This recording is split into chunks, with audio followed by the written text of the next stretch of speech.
à ITV et bienvenue à Question Directe qui reçoit aujourd'hui l'ambassadeur de la Fédération de la Russie au Sénégal. Il s'appelle M. Dimitri Kouroukov. Monsieur Dimitri Kouroukov, merci de nous avoir accepté notre invitation, de nous avoir accueillis chez vous ici à votre ambassade. Vous le savez, le vice-ministre des Affaires étrangères de la Russie, M. Mikhail Bogdanov, était au Sénégal pour installer la Chambre de commerce internationale de la Russie, Afrique, Eurasie au Sénégal. Est-ce qu'on peut savoir quels sont l'état des relations entre la Russie et le Sénégal sur le plan politique bilatéral? Bonjour monsieur. Nos relations politiques se portent très bien. Et donc cette visite dont vous avez parlé tout à l'heure, d'envoyé spécial du président Poutine et vice-ministre des Affaires étrangères, M. Bogdanov, est un très bon exemple. Il a été reçu en audience par Son Excellence M. le Président. Il a eu des négociations très bonnes négociations avec Son Excellence Madame le Ministre des Affaires étrangères. Et bien sûr, nous pouvons dire que nos relations politiques sont, comme j'ai déjà dit, à très bon niveau. Nous partageons les mêmes idées. Nous supportons nos initiatives au niveau des organisations internationales, surtout aux Nations Unies et d'autres organismes de cette organisation. Mais je pense que nous devons faire beaucoup plus dans le domaine de nos relations économiques et culturelles et humanitaires. Ouais. C'est pourquoi d'ailleurs, lors de cette visite, il y a eu l'installation de la première chambre d'investissement, de commerce de la Russie, Afrique, Eurasie. En quoi cette chambre est importante? J'espère bien que cette chambre pourrait jouer un rôle très important dans la promotion du Sénégal comme destination pour les investisseurs russes, et parce que vraiment le problème actuel, c'est manque de connaissances des opportunités que le Sénégal peut donner à ceux qui s'intéressent à investir en Afrique en général. On a vu que quand il y a la crise aujourd'hui avec ce qui s'est passé en Ukraine, il y a eu un blocage pratiquement des échanges commerciaux entre l'Afrique et la Russie. La question du blé était au cœur des négociations. Comment aujourd'hui le Sénégal pourrait développer davantage cette politique avec la Russie? Tout d'abord, je voudrais dire qu'il n'y a aucun blocage dans le commerce, surtout entre la Russie et le Sénégal, parce que le Sénégal est notre deuxième partenaire en Afrique sud de Sahara. Et notre échange bilatéraux voisine autour de 700 milliards de francs CFA par an.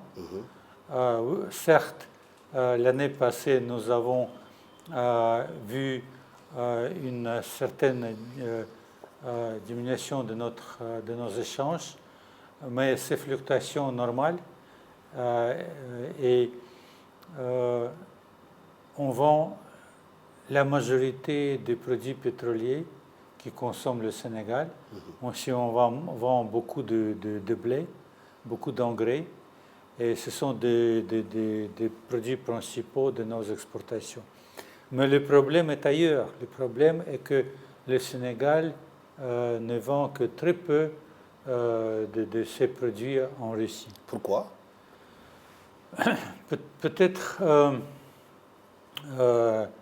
nous, on n'a pas encore trouvé les moyens de faire positionner les produits sénégalais au marché russe. Et c'est pourquoi j'invite les producteurs et les autorités à mieux servir des possibilités qui présentent les foires spécialisées en Russie, qui sont organisées chaque année. Et donc la participation du Sénégal à ces foires peut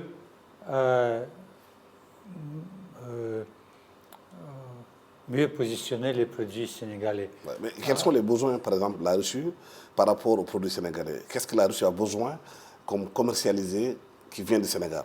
En tout cas, je voudrais vous dire ce que, à mon avis, le Sénégal peut exporter en Russie. Quoi, par exemple?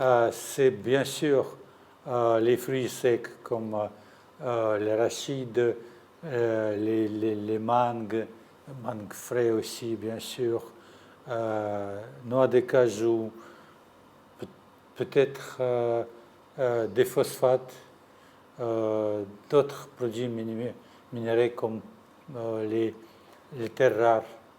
Ça aussi, ça peut être très intéressant pour les sociétés russes.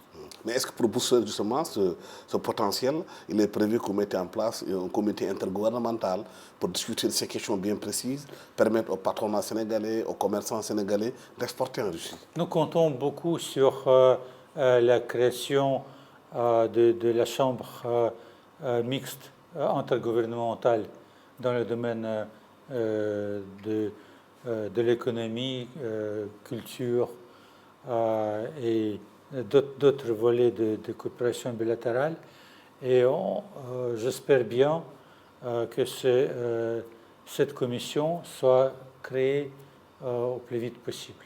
Mais pourtant, la Russie a un potentiel au Sénégal. On a vu beaucoup d'ingénieurs sénégalais être formés quand il y avait la Fédération de la Russie. Il y avait même des mariages mixtes entre des Russes et des Sénégalais, vice-versa. Est-ce que vous ne pouvez pas s'appuyer sur cette association des anciens des Sénégalais en Russie, en Union soviétique, pour booster davantage les relations entre les deux pays? Oui, vraiment, l'éducation, c'est le volet peut-être le plus important de notre coopération. Chaque année, l'État russe octroie plusieurs dizaines de bourses aux étudiants sénégalais. Cette année, nous avons octroyé 102 bourses d'État pour les Sénégalais. Et l'année prochaine, j'espère bien que nous aurons encore plus de bourses. Et ça, c'est vraiment le très grand potentiel. Ces gens qui vont faire ou qui ont déjà fait leurs études en Russie, ils comprennent que l'image de Russie présentée par les médias occidentaux, c'est pas vrai. Donc la vérité est ailleurs, qu'on ait beaucoup plus de réciprocité entre le Sénégal et la Russie qu'on ne parle. Surtout, ce sont nos valeurs traditionnelles, notre attitude vers les générations âgées, donc nos parents, nos grands-parents. Donc c'est à peu près ce qui nous réunit. Et il faut vraiment s'appuyer sur ces valeurs traditionnelles. Mais beaucoup estiment que la Russie a un atout non négligeable en Afrique, parce que vous n'avez pas un passé colonial en Afrique. Vous avez aussi aidé certains pays africains à lutter contre le colonialisme. En Angola, un peu partout en Afrique, vous avez fait un travail remarquable sur ça. Est-ce que ce n'est pas un atout davantage pour rapprocher les peuples africains et les peuples russes? Bien sûr, c'est un grand avantage, mais aussi il faut vraiment faire beaucoup plus d'efforts de notre part effort médiatique pour parler de tous ces atouts, parce que la majorité de la population sénégalaise et en Afrique en général, ce sont des jeunes qui n'ont pas vécu à l'époque du colonialisme. Ils ne savent même pas ce que représente ce danger de néocolonialisme qui se propage. Donc vraiment, nous devons travailler ensemble pour que la jeunesse comprenne les dangers de ce néocolonialisme. Et ça, c'est notre rôle primordial de parler ensemble de notre avenir qui est hors de l'influence de tel ou tel camp. L'avenir, c'est dans le développement économique, culturel, scientifique de nos pays, de nos continents, pour être ensemble, pour combattre beaucoup de fléaux qui nous menacent. Ça nous permet de parler de la coopération militaire. On n'a pas vu une coopération militaire très développée entre la Russie et le Sénégal. Est-ce que vous envisagez de faire quelque chose là, sur ce point? Je ne peux pas dire vraiment que cette coopération est très développée, mais je pense qu'il vaut mieux d'abord commencer par le cadre juridique et normatif. Donc, des accords dans ce sens sont très importants et qui va nous permettre à entamer un dialogue en commençant surtout par la formation des cadres. La formation des cadres, c'est le défi énorme. Et donc, nous devons travailler dans ce sens. Dans la formation des cadres, des cadres africains. Des cadres africains, dans tous les domaines, économiques, militaires, culturels, dans tous les cas. Oui, parce que la Russie est une puissance nucléaire. Il y a des pays africains qui disposent justement de l'uranium, entre autres. Est-ce que ce développement est prévu, que la Russie assiste les pays africains dans ce cadre-là? À vrai dire, je pense que notre avenir n'est pas à développer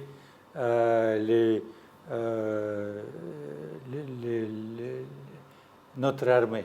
L'armée est nécessaire pour protéger la sécurité du pays. Absolument.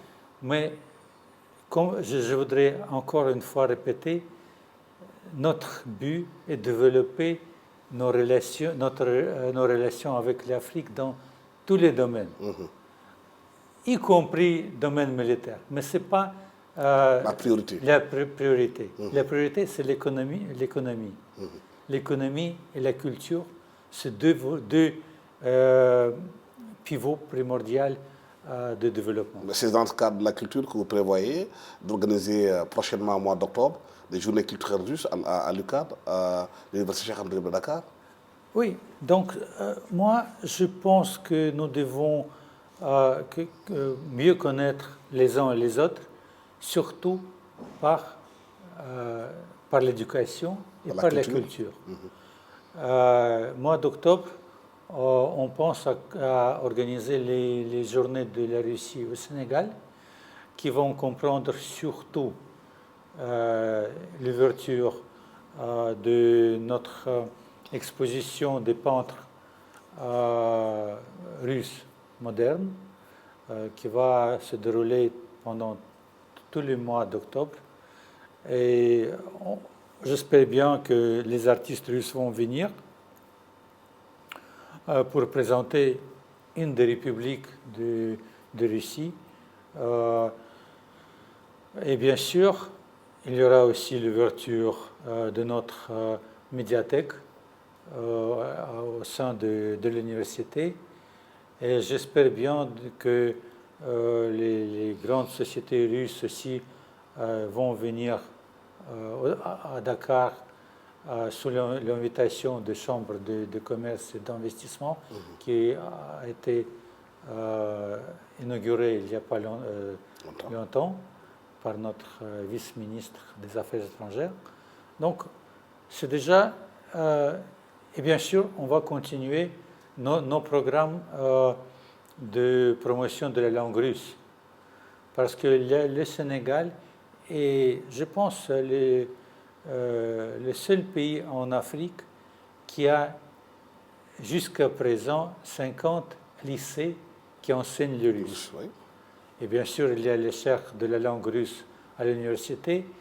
Et nous avons déjà préparé plus de 30 000 personnes qui parlent plus ou moins bien le russe. Et c'est un grand avantage du Sénégal pour développer les relations. Il y a le volet touristique dont on ne parle pas, on parle rarement. Et pourtant, la Russie, c'est une fédération qui a des pays musulmans. Le Sénégal est un pays musulman. Est-ce que cette coopération religieuse, ce tourisme religieux, il peut être un atout entre la Russie et le Sénégal? Vous avez ici au Sénégal 95% de musulmans. En Russie, vous avez des fédérations, il y a des musulmans. Ils parlent la même langue. Le Coran peut être aussi un lien. Je même voudrais préciser que notre pays est un pays musulman parce qu'un tiers de la population, ce sont des musulmans. Est-ce que ce n'est pas un atout? Un tiers de population, ça représente, disons, 40 millions de personnes. Musulmans. Est-ce que ce n'est pas un atout pour développer le tourisme religieux? Bien sûr, c'est vraiment ce que nous voulons développer. Et je pense que le potentiel est énorme parce que les Russes sont vraiment, c'est la nation qui aime bien voyager. Nous voyageons un peu partout. À travers le monde. À travers le monde et j'espère bien que nous pouvons organiser de sorte que les Russes viennent en masse au Sénégal pour visiter des lieux saints pour les musulmans sénégalais, ce qui représente vraiment un très, très grand intérêt pour les Russes. Oui, parce que les Sénégalais, quand ils voient les mosquées en Russie, ils se sentent un peu proches de la Russie parce qu'ils voient réciter le Coran, qui est une langue universelle, qu'eux-mêmes ils comprennent. Il y a une chaleur qui se dégage chez les Sénégalais en voyant ça. Je voudrais profiter de cette occasion pour inviter les Sénégalais à visiter la Russie, visiter les républiques musulmanes, comme par exemple le Tatarstan, qui est très proche avec le Sénégal.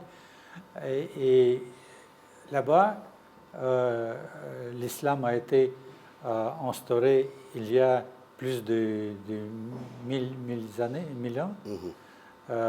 Donc, c'est ville de Bolgar, où il y a le plus grand Coran au monde. Il y a le musée du Coran, et là-bas, c'est le plus grand Coran du monde qui est exposé.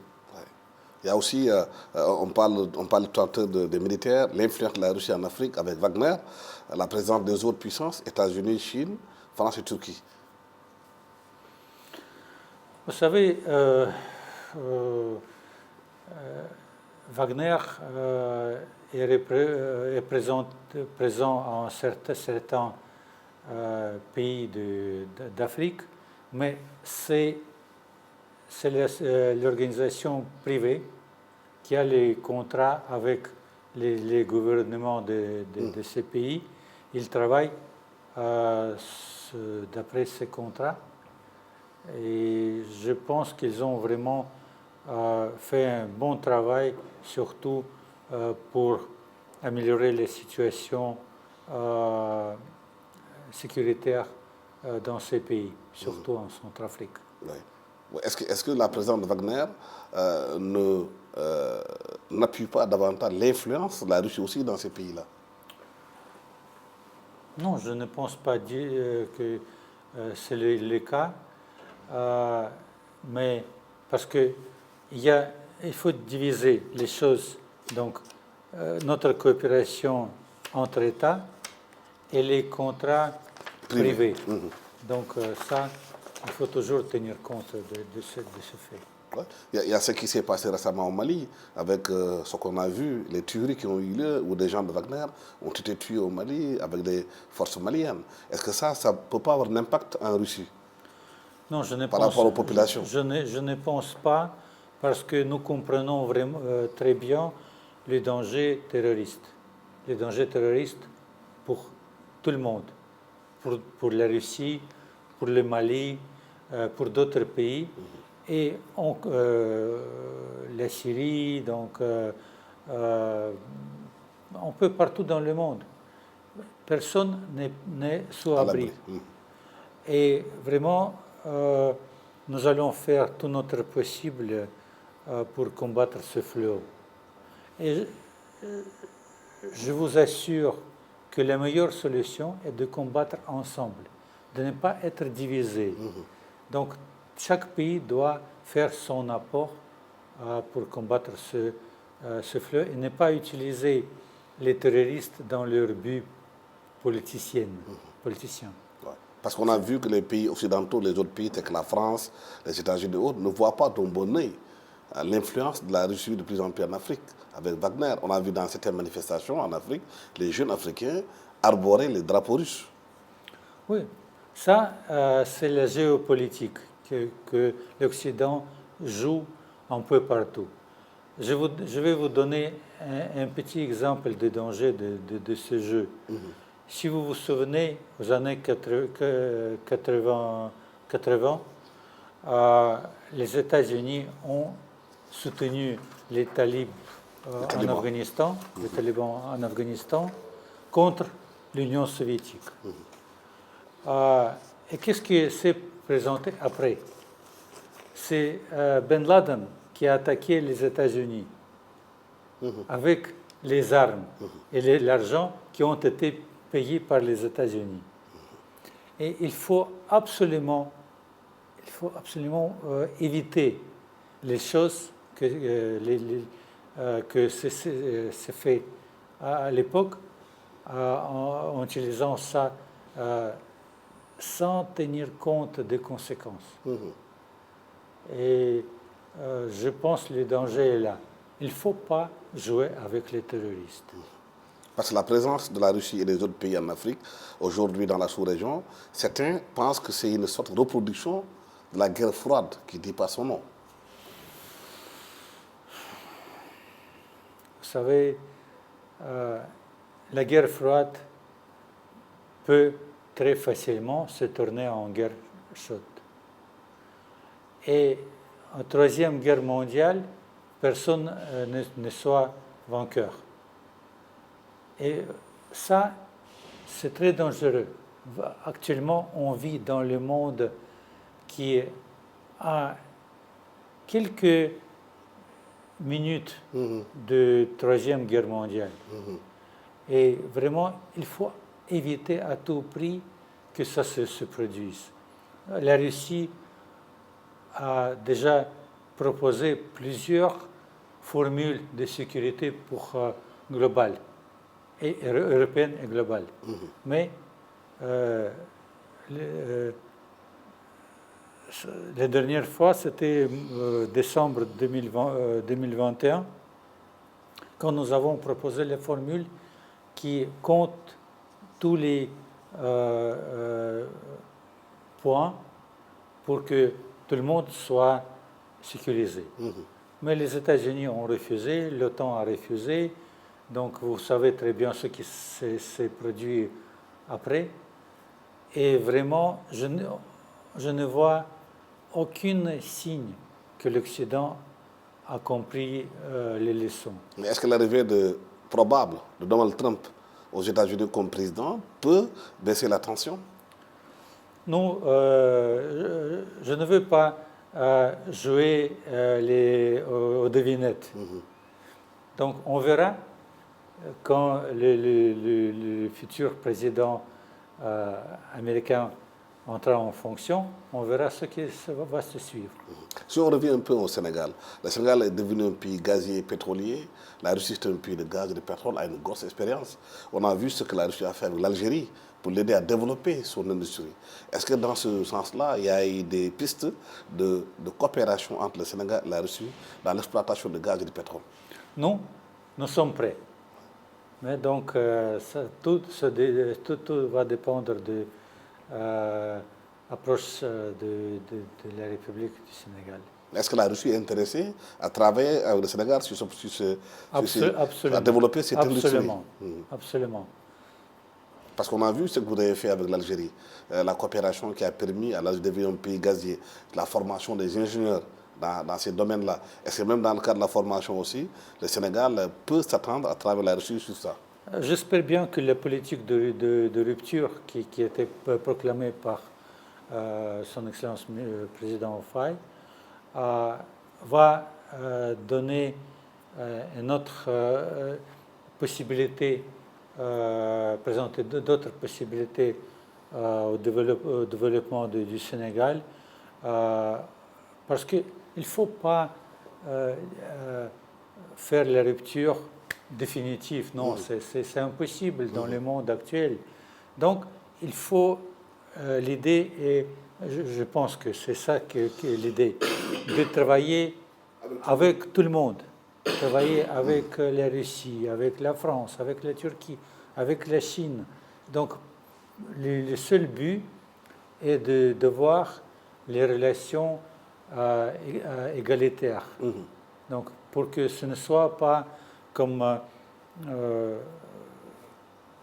très souvent l'Occident fait, on prend la grande partie de richesse africaine et après on vend en Afrique les produits manufacturés. Oui, parce que le Sénégal a beaucoup d'atouts. Le Sénégal veut avoir une chaîne de valeur, de transformation, que les produits pétroliers soient transformés en pétrochimie ici, sur place, créer des emplois. C'est ça l'idée. Donc, il faut que le pétrole sénégalais soit transformé au Sénégal et vendu comme les produits déjà finis, diesel, essence, donc les produits chimiques en Europe. C'est ça l'idée. Ouais. Je pense que ça va aller dans ce sens. Depuis 3 ans, vous êtes ambassadeur de la Russie, de la Fédération russe au Sénégal. Presque 4. Presque 4 ans. Vous avez été ici avant en tant que coopérant chargé des questions économiques. Votre papa aussi a travaillé ici au Sénégal. Mais pourquoi vous ne parlez pas wolof? Peut-être je suis un peu paresseux. Hein. J'ai essayé à mon entreprise, mais il s'est avéré que moi, je suis peut-être un peu perfectionniste. Je veux bien parler bien wolof. Mais pour moi, la prononciation est très compliquée. Ouais. mais depuis bientôt 4 ans, vous êtes au Sénégal. Que retenez-vous du Sénégal? Quelle est l'image qui vous retient du Sénégal? Qu'est-ce qui vous plaît chez les Sénégalais? Vous savez, je suis un peu nomade. J'aime bien voyager.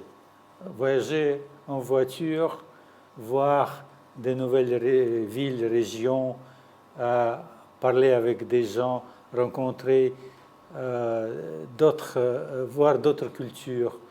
Et ça, mon séjour au Sénégal m'a permis de faire vraiment la connaissance de la plupart des régions du Sénégal. La seule région que je n'ai pas encore visitée, c'est la région de Kédougou. Je vous promets d'y aller l'année prochaine. Parce que moi, je veux bien y aller voir un vrai pays de Bessari, vrai pays là-bas, ce qui est très important. J'ai déjà envoyé mes amis ethnographes qui ont visité cette région cette année. J'aurais dû aller avec eux, mais il y avait des contraintes qui ne m'ont pas permis, mais Vraiment, je veux bien y aller. Est-ce qu'un jour, au Sénégal, on peut s'attendre à ce que le président Poutine vienne en visite officielle au Sénégal? Ça, il faut demander au président Poutine. Vous n'avez pas parlé du Sénégal, lui dire de venir visiter le Sénégal? Oui, l'invitation est faite, donc on verra. Vous pensez qu'un jour, qu'il pourrait venir visiter le Sénégal? Oui, pourquoi pas. Monsieur l'ambassadeur Dimitri Kourakov, merci de nous avoir reçus chez vous, à l'ambassade de la Russie, Fédération de Russie au Sénégal, de parler avec vous de la coopération entre le Sénégal et la Russie, les atouts et ce qui rapproche les deux peuples. Merci de nous avoir reçus chez vous. Merci à toute l'équipe technique qui m'a accompagné pour la réalisation de cette émission. Surtout, merci à Manchon Sidignan qui a assuré la réalisation de toute cette émission. Merci, au revoir.